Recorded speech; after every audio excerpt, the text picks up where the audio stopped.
Thank you so much, Mr. Nick Hammond. Well done to all the movers and shakers on the 5FM Top 30 local charts. Now, this is something I certainly think about as a parent-to-be, and I think most parents out there desperately want their child to make the right decisions when you're not around. So fostering that ability to make good decisions independently, we now join our creative parenting expert, Nikki Bush. She's sitting down with Ewan. Well, it's time for some top parenting tips on your feel-good breakfast show this morning. Now, parents often give in to their children's demands or bad behavior in the short term for a bit of peace and quiet, but it's the long-term parents should be focusing on. Now, with a bit more time on their hands over the festive season, this is a good habit to cultivate before the start of the new school year. Now, this morning, our creative parenting expert, Nikki Bush, she's back and she's here to give us advice on not giving in to those demands of our children, which can be very demanding, by the way. Absolutely. How are you doing, Nikki? Fine, and you? Not too bad, not too bad. So why is it so important for us parents to really focus on this topic and not just at the first minute that there's a demand being made give in?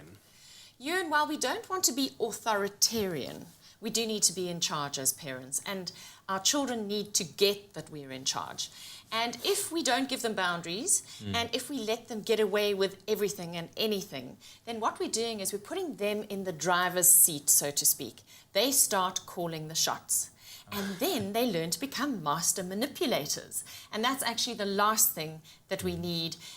When we're actually trying to instill a respect for authority, we're trying to instill a respect for possessions, so looking after things, and where we're trying to actually teach children good habits and get them into good habits.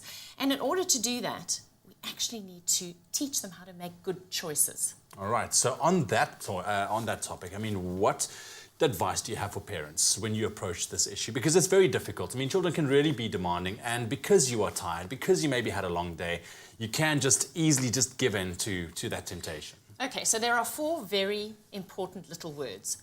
What do you choose? And we as parents need to put that into practice. And while it's easy to say, I haven't got time and I'm too tired, we need to invest in the short term, in the early years, because when your kids are teenagers, they're going to have to make much bigger choices than whether to take 1 cookie out of the jar or 10, or whether to leave their towel on the floor or hang it up. When you're 16, 17, 18, it's, do I swallow this pill? Do I have sex with this person? Do I drive drunk? Okay, these are important choices. And so we need to train children from very early on how to make the right choice. Okay, so what are some of those situations? You mentioned the towels and the cookies.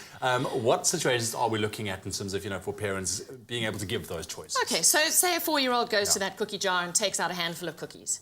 So your response is, do you choose to put all the cookies back and take 1, or do you choose to have none?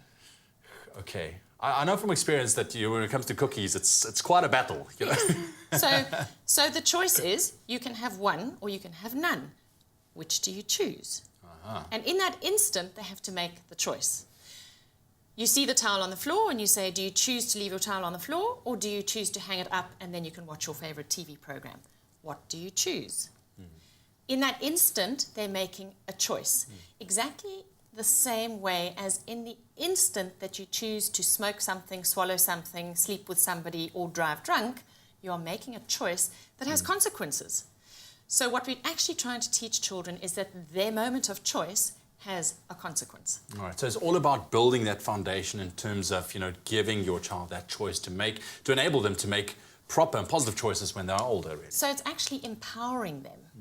And we start doing this around the age of 3.5, 4. We can start doing this all the way through until they're 18 years old. All right, well, definitely a very interesting topic indeed. We're going to be back with Nikki a little bit later on to continue on this very, very enticing topic.